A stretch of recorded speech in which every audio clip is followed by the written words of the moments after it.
Sino ang mag-aakala na ang dating batang inaapiat at inaabuso ay siya palang magtatanggol ng kanyang lahi? Tunghayan ang kwento ng edukasyon at kabataan ni Dr. C. P. Rizal.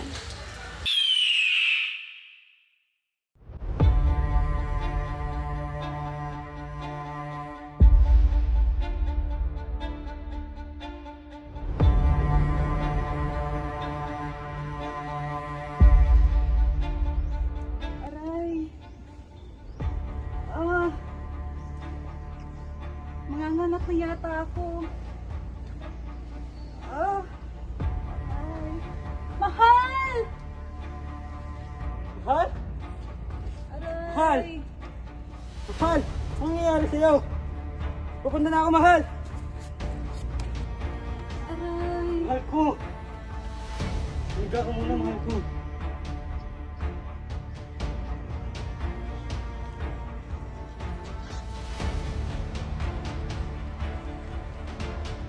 Basyano!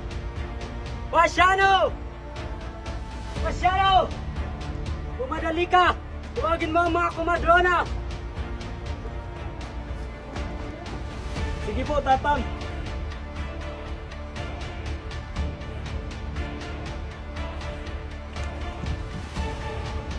Aray! Sige pa! Sige pa! Siguro, Iri! Ah! Dalawa! Malapit na! Aray! Kaya na!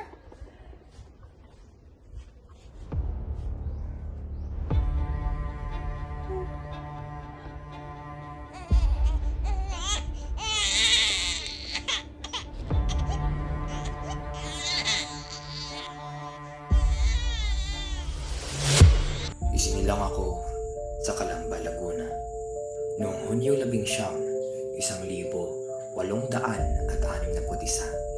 sa pagitan ng alas 11 at alas 12 ng hating gabi ng aking ina na si Teodora. Ang aking kapanganakan ay muntik nang ikinasuwi ng buhay ng aking ina dahil siya ay nahirapan sa laki ng aking ulo.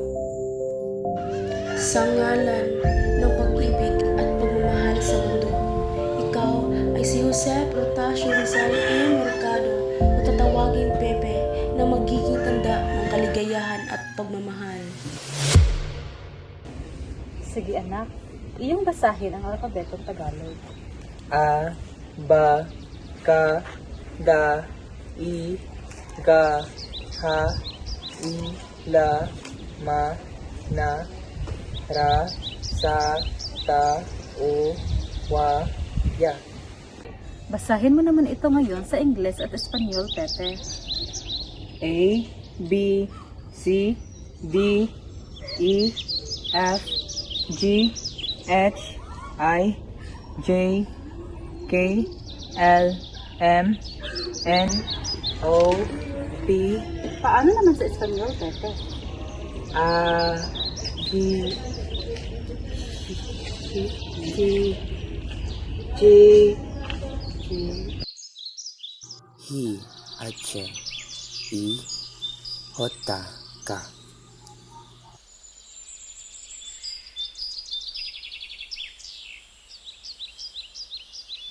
Magaling anak. Napakatalino mo talaga, walang duda. Tinuro din sa akin ng aking ina ang alpabeto sa Ingles at Espanyol. Gayon din ang ama namin sa parehong wika. En el nombre del Padre, y del Hijo, y del Espíritu Santo. Amen. Our Father, who art in heaven, hallowed be thy name, thy kingdom come, thy will be done, on earth as it is in heaven. Give us this day our daily bread, and forgive us our trespasses, as we forgive to those trespass against us. Pinagsabihan ng inang gamo-gamo ang kanyang anak na huwag lumapit sa apoy ng lampara nang hindi siya masunog. Ngunit patuloy pa rin naglaro ang anak. Nahagip ito ng apoy at namatay. Kung nakinig lang sana ang anak sa kanyang ina, sana ay hindi siya napahamak. Pepe, naintindihan mo ba ang kwento ng gamo-gamo? Ngunit, gayon po ba yun, ina? Oo, Tete. Kaya wag mo dapat tularan ang gamo-gamo. Sapagkat siya ay dapat lumayo sa apoy nang hindi mabuwis ang kanyang buhay. Ngunit ina, ako ay bata at matapang. Bakit ko po ba pipigilan ang aking sarili sa pag-abot ng aking mga nais? Kung gusto ko po bang makahanap ng kasagutan sa aking mga katanungan, kakailanganin ko rin po bang mamatay gaya ng batang gamo-gamo?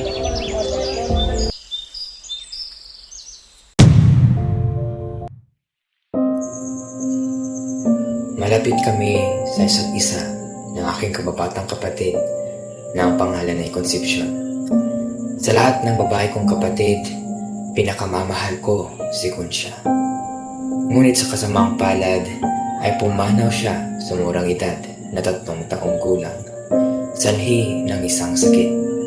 Labis akong nalungkot sa kanyang pagkamatay. Iyon ang unang pagkakataon na lumuha ako dahil sa lungkot at pagmamahal.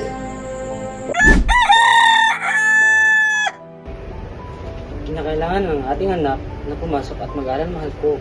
Ngunit mahal, alam mo namang sakitin ang ating anak. Oo, mahal ko.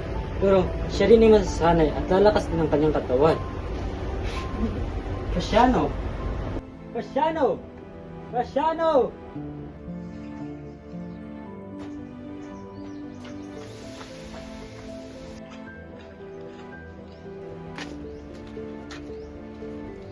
Pinapatawag niyo raw po ako, Tatang. Oo, Cassiano. Ihatid mo muna si Pepe sa binyan at doon muna siya malagi at mag-aral. Sige po, Tatang.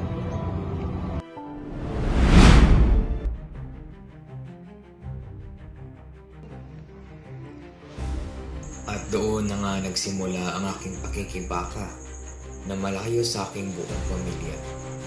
Unang araw pa lamang sa binyan ay nagsimula na kaagad ang aking klase sa pangunguna ng aking guro na si Maestro Justiniano Aquino Cruz.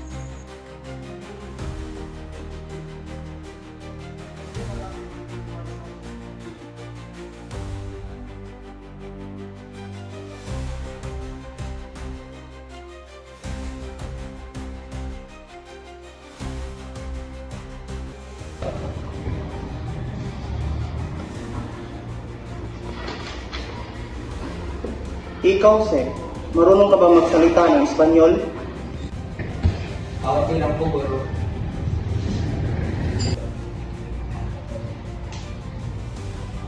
Yung sa salitang natin naman.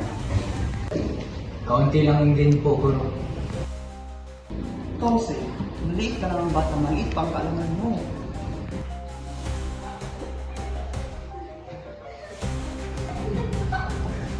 Chonggo! Chonggo!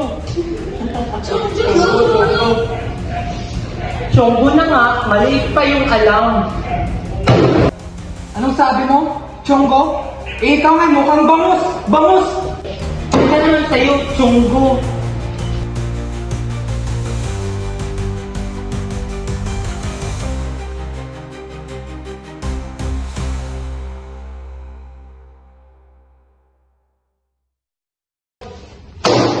Ano ito? Anong nangyayari sa inyo? Si Jose po ang nagpasimula nito, guro. Ako? Jose, halika nga rito.